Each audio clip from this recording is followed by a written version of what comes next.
right, this video is sort of the second in a series of two here. The first video we talked a lot about graphing exponential functions.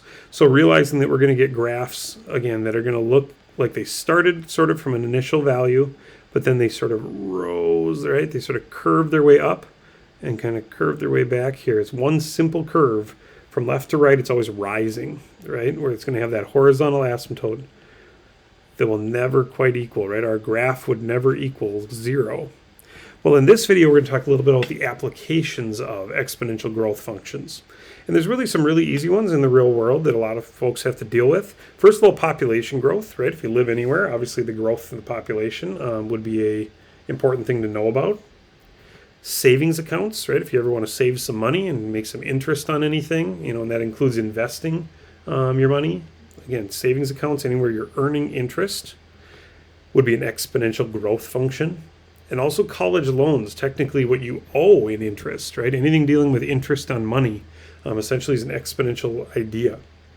And the idea that it works here is similar to the bottom, or down at the bottom here. Now in the last video we talked about the function where it was y equals a times b to the x.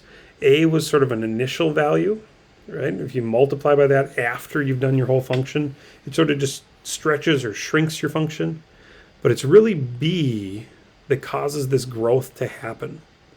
And for us in this video, b is going to get replaced with 1 plus r here. Okay? We call that our growth factor. Our growth factor. Notice that that's what's being raised to the t. T is our variable, right? And most of the time with population or savings or loans, that variable will often be time. But that'll be your exponent. That'll be your variable. 1 plus r, right? R is your interest rate or your growth rate. So let's say we were earning 3% interest, right? Your percentage. Then r is going to be the decimal value of that, right? And we've worked with percentages before, so we'll do that more here again in just a minute. But again, that's going to be your growth rate. The growth rate plus 1, again, is your growth factor. As long as we're multiplying by a number that's greater than 1, our original number should grow, right? If you multiply by 2 or 3 or 4, your number definitely gets larger. So as long as you multiply by a number that's greater than 1, your number should get larger.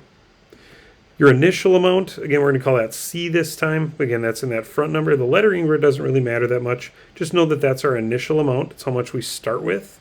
And of course, our answer we're equal to, right, our final amount over here, right? Our final amount there. So really what we're plugging in is the time. We're getting back a final amount y, right? And you'll see different variations of this formula sometimes. Again, the lettering doesn't matter quite as much as what's happening.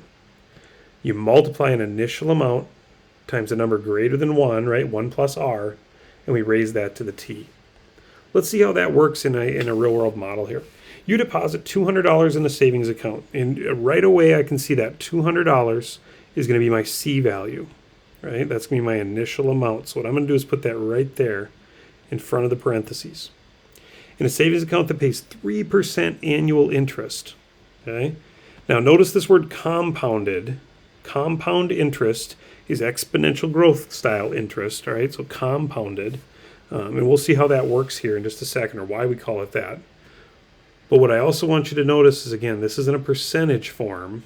So when we go to plug that in our formula, we're going to say 1 plus, but again, 3% is 0.03, right? We move our decimal 2 places, 1, 2, and we get 0.03 in our formula.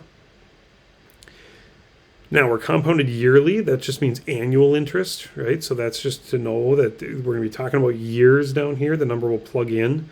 So again, we could call that t up here in the exponent, although we'll replace that here in just a second.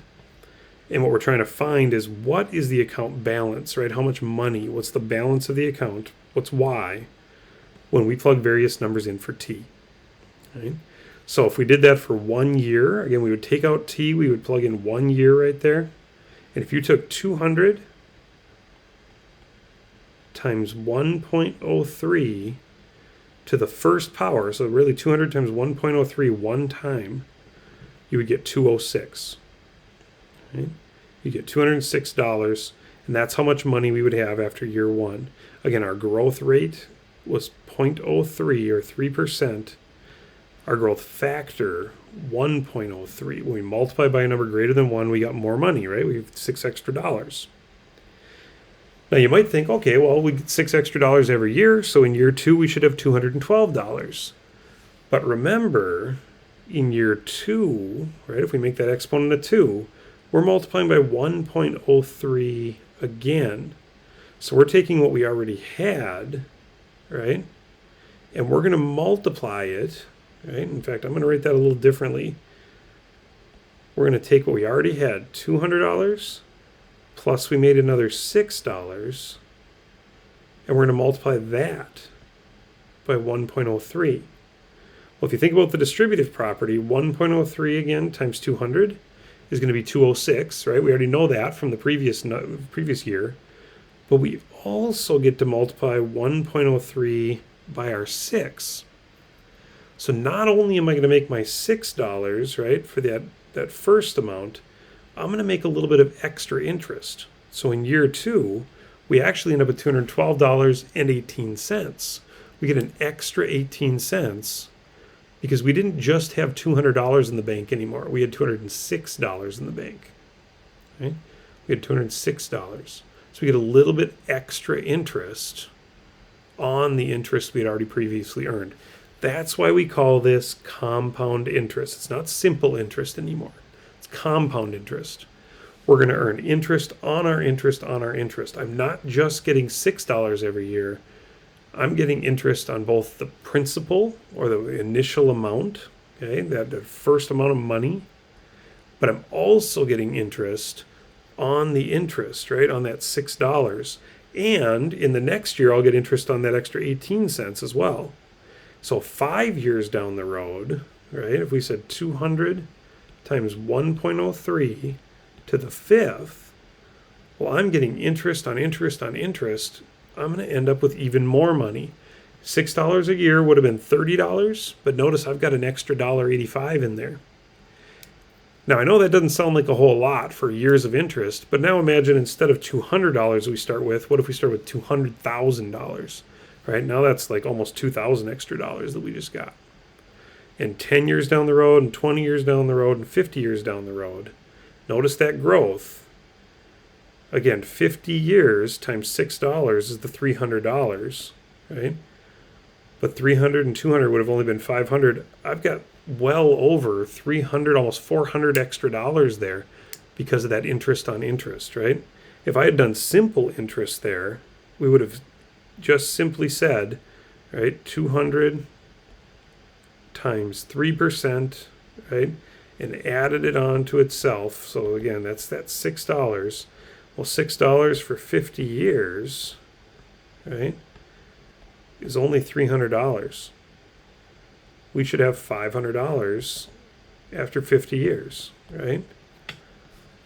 Well, again, notice we've got an extra $300, right? 800 minus 500, $376.78. Interest built on interest built on interest. We've got way more money because of interest built on interest.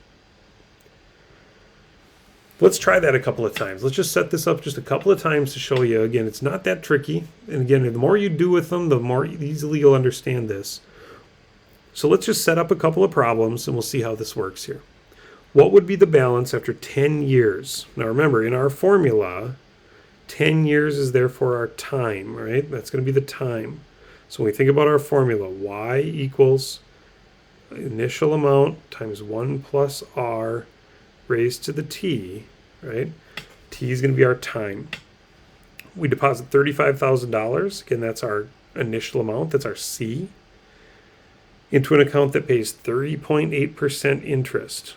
Well, remember, 3.8, I'm going to move that decimal 2 spots, right, to get it into decimal form. So if I was setting this up right away, here's what I would say. $35,000 times 1 plus, again, move that decimal 2 spots, 0.038, right? I've moved that decimal out here. And again, raised to the 10th power, raised to the t. If you type that carefully into your calculator, feel free to try that yourself. and see what you get.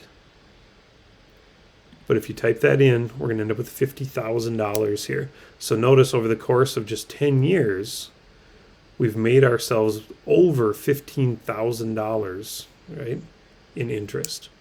So that's pretty good. How much would you need to deposit into an account that pays 6% interest compounded yearly? Note that compounded. So we're going to use our formula from up top here, right? Yearly to have a balance of $50,000 after 30 years, right? So maybe $35,000 seems a lot of money to start a bank account with. Well, if we could find a bank account that would earn a 6%, might be possible. I don't know, maybe not nowadays, but might be possible. If we're tell the bank, hey, I won't touch my money for 30 years, though, they might get pretty happy. Maybe they'll be nice to us, give us 6% interest. But again, in 30 years, if we want to end up, if we want $50,000 here, well, in order to set that up, we're going to say we're equal to 50,000. I don't know how much to start with, right? I'm looking for that amount. 1 plus 0.06 to the 30th. Well, remember, 1 plus 0.06 is 1.06 to the 30th. Powers happen before multiplying does. So really, right, we can take this 1.06 to the 30th, and I can just divide it, right? Why not divide both sides by 1 plus 0.06 to the 30, right?